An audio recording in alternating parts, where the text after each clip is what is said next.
अस्सलाम वालेकुम। जैसा कि आप सब जानते हैं कि हमारे एनरोलमेंट फॉर्म आ गए हैं और बहुत से बच्चों को एनरोलमेंट फॉर्म भरने नहीं आते, तो मैंने सोचा कि क्यों ना ट्यूटोरियल डाला जाए। तो आप देख सकते हैं कि एनरोलमेंट फॉर्म कैसे भरना है। आगे मैं आपको इस पूरी वीडियो में बताऊंगी कि एनरोलमेंट का फॉर्म आपने भरना कैसे है। एनरोलमेंट फॉर्म भरने के लिए सबसे पहले हम गूगल क्रोम को ओपन कर लेंगे। ये हमारे पास गूगल ओपन हो गया है। सबसे पहले हमने गूगल पर आना, गूगल को ओपन कर लेना। अगर आपके पास पीसी या लैपटॉप है तो आप उसमें कर लें, अगर नहीं है हमारा आपके पास तो आप फ़ोन पर कर लें। हमने क्या सर्च करना है, online board of intermediate education Karachi edu.pk। ये मेरे पास सर्च हुआ है, इसे मैं क्लिक कर रही हूँ। अब हमारे पास ये वेबसाइट खुल गई है। सबसे पहले हमने जाना है BIE कराची ऑनलाइन लॉगिन को क्लिक करना है। सबसे पहले हमें अपना लॉगिन करना पड़ेगा, अपनी आईडी खोलनी पड़ेगी, फिर जाके हमारा जो है फॉर्म भरा जाएगा। लॉगिन क्लिक करने के बाद हमारे पास ये पेज ओपन हो गया, आप लोग देख सकते हैं। यहाँ पर मैं अपनी इन्फॉर्मेशन डालूंगी। ईमेल आईडी है, ईमेल आईडी मांग रहा है हमारी, और हमारा पासवर्ड, ईमेल आपकी जो भी फ़ोन की है वो डाल दें। और पासवर्ड ज़रूरी नहीं है कि जो आपने ईमेल में डाला था वही डालना है। पासवर्ड जो आपका दिल करे, जो आपको लगे कि ये रिक्वायर्ड है तो आप ये डाल दें। फिर आपने क्लिक करना है remember me on this device, इस पर क्लिक करना है और एंड पर आके आपने क्लिक करना है I am not a robot.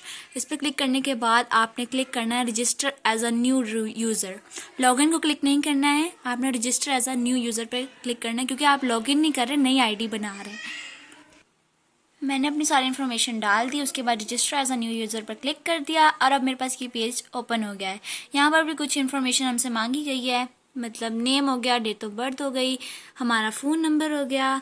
उसके अलावा यहाँ पे आपको फिर से वही ईमेल डालनी है जो आपने पीछे डाली थी, और पासवर्ड भी वही डालना है, 2 दफ़ा पासवर्ड डालना है। उसके बाद ये रीकैप्चा दिया हुआ है हमें, जो भी ये लिखा हुआ है ना ब्लू कलर से, इसको हमें टेक्स्ट में लिखना है। जब जैसे मुझे दिया हुआ है YQEBS, ये तो ये वर्ड्स मैं लिख दूंगी। फिर हमने रजिस्टर पर क्लिक कर देना है। सारी इन्फॉर्मेशन डालने के बाद अब मैं रजिस्टर को क्लिक कर दूंगी। लॉगिन पर क्लिक करने के बाद मेरे पास ये पेज ओपन हो गया है। अब यहाँ पर बहुत सी बेसिक इन्फॉर्मेशन मांगी हुई है, ये सारी मैं सबमिट करूँगी। मीडियम हमारा सिर्फ सारी इन्फॉर्मेशन डालने के बाद अब मैं सेव का बटन दबा दूंगी। आप अपना मीडियम, जो भी आप जिस मीडियम में पढ़ रहे हैं, इंग्लिश उर्दू से आप सिलेक्ट कर लीजिएगा। बाकी भी सरसरी सी इन्फॉर्मेशन है, कोई इतनी ज़्यादा इन्फॉर्मेशन नहीं मांगी हुई है, और सेव का बटन क्लिक कर दूंगी। प्रोफाइल एडिट करने के बाद मेरे पास ये पेज ओपन हो गया है। यहाँ पे ऑनलाइन इनरोलमेंट का आपको ऑप्शन दिख रहा है, और यहाँ पे क्लिक हेयर जो ब्लू से हुआ है इसे मैं क्लिक करूँगी। क्लिक हेयर को क्लिक करने के बाद यहाँ पे मेरे पास एक और ये फॉर्म खुल गया। अब इसे भी सारा फिल करना पड़ेगा। अब इस फॉर्म को भरने के लिए हमारे पास एक चीज़ जो है वो बहुत ज़्यादा कंपलसरी है, हमारे पास ये एडमिशन स्लिप होनी चाहिए।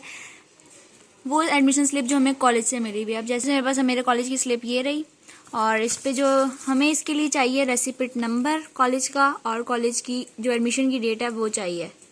रेसिपिट नंबर ये लिखा हुआ, इसे बोलेंगे रेसिपिट नंबर। अब ये एडमिशन स्लिप पे ये जो डेट लिखी हुई है, यही हमारी जो है एडमिशन की डेट है।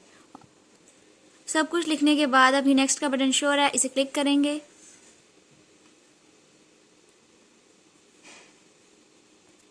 नेक्स्ट का बटन क्लिक करने के बाद हमारे पास एक और फॉर्म खुल जाता है, जिसपे जो शो हो रहा है हमें ऊपर पार्टिकुलर्स ऑफ SSC इक्विवेलेंट। इससे मुराद है कि हमारा जो मैट्रिक अभी हमने किया है 10 क्लास, उसकी जो है सारी इन्फॉर्मेशन यहाँ पे डालनी है। ग्रुप मांगा हुआ है, बोर्ड हमने किससे किया है वो डालना है, रोल नंबर डालना है, मैट्रिक का, पासिंग ईयर और एनुअल और सप्लीमेंट्री। इस फॉर्म को भरने के बाद हमारे पास यहाँ पे एक और नेक्स्ट का बटन शो हो रहा है, इसे क्लिक करेंगे हम।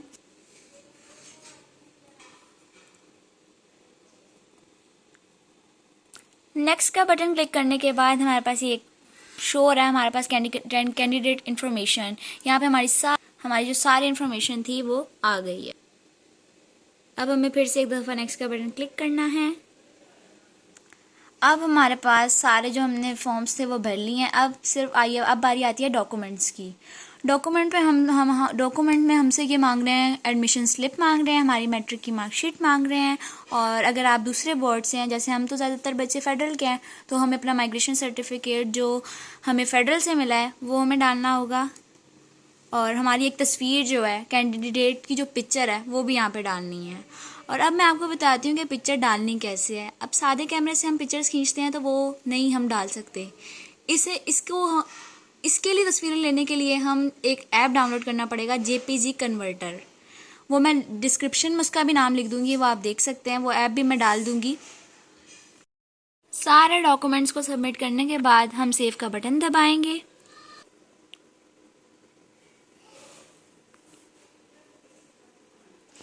अब हमारे पास ये सारी इनरोलमेंट की डिटेल्स जितनी भी हैं वो सारी डिटेल्स आ गई हैं। यहाँ पे हमें प्लीज़ डाउनलोड दिस फॉर्म का बटन दिख रहा है, दिस फॉर्म को क्लिक करेंगे और ये हमारे पास फॉर्म डाउनलोड हो जाएगा। सारे डॉक्यूमेंट सबमिट करने के बाद, सारे इन्फॉर्मेशन सबमिट करने के बाद हमारे पास ये फॉर्म डाउनलोड हो गया है, यानी कि हमारा फॉर्म जो है एनरोलमेंट का वो सबमिट हो गया है। अगर अभी भी आपको कोई कन्फ्यूजन हो तो आप मुझसे पूछ सकते हैं, कमेंट सेक्शन में अपना कमेंट दें और पूछें मुझसे कोई भी अगर प्रॉब्लम है। Thank you.